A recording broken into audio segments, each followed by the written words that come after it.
I don't know if you can see this, or if it's reading the right way. This is my flow that your CAs might recognize.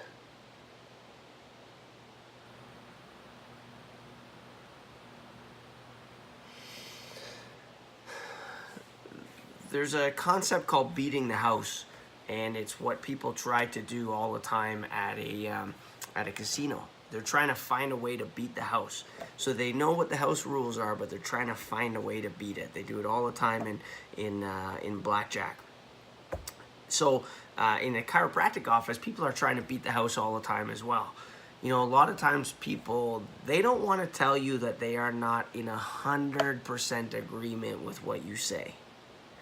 They could still like what you say, be totally intrigued by what you say, or want to come to you in spite of what you say, and then have in the back of their head the idea that, well, I'm only going to stay for as long as my insurance goes, or I'm only going to come for as long as I feel bad.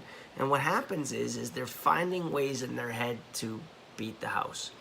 And then they have the old adage of, you know, people say, oh, once you go to a chiropractor, you have to go forever.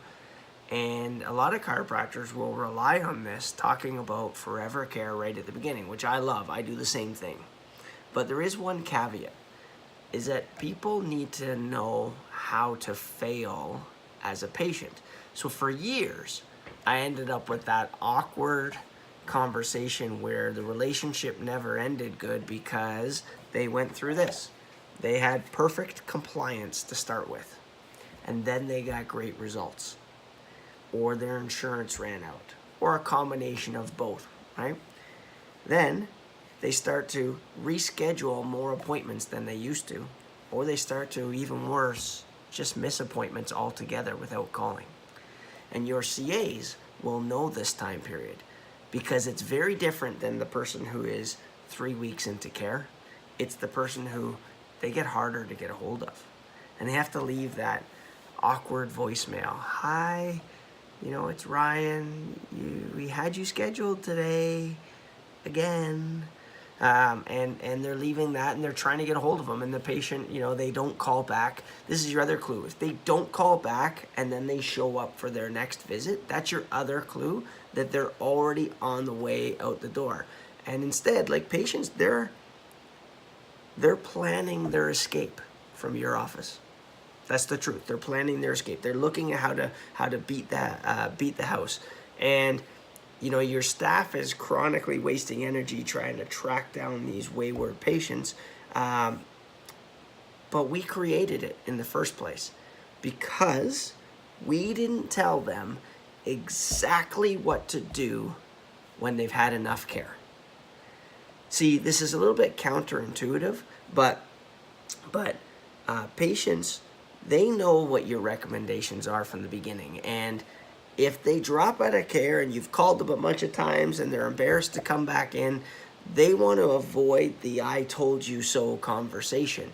But if in the very beginning you tell them, this is your plan to get well, whatever words you use for that, and you say, you know, should there ever be a time that you don't want to come here anymore, all you got to do is tell me.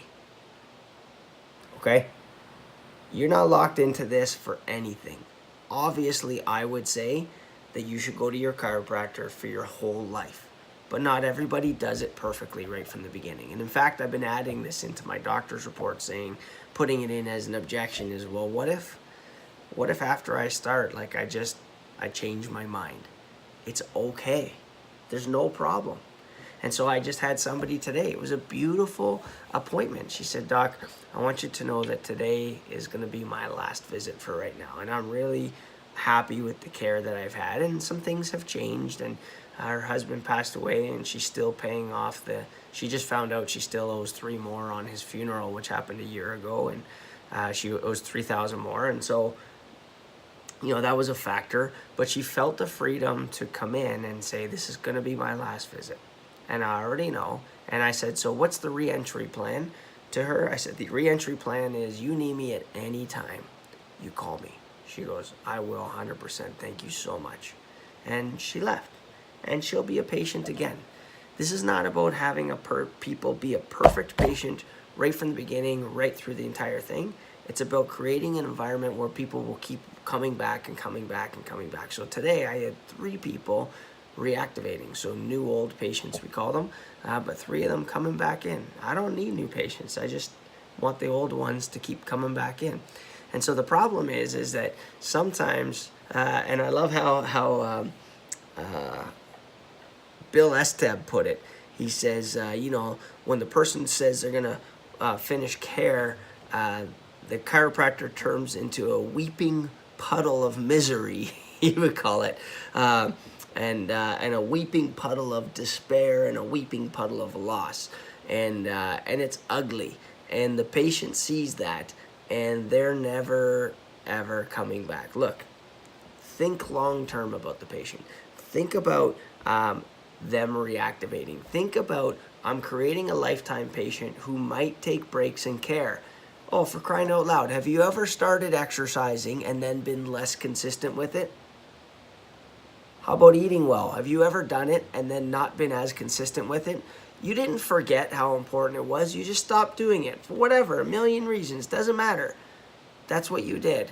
Allow your patients the same grace.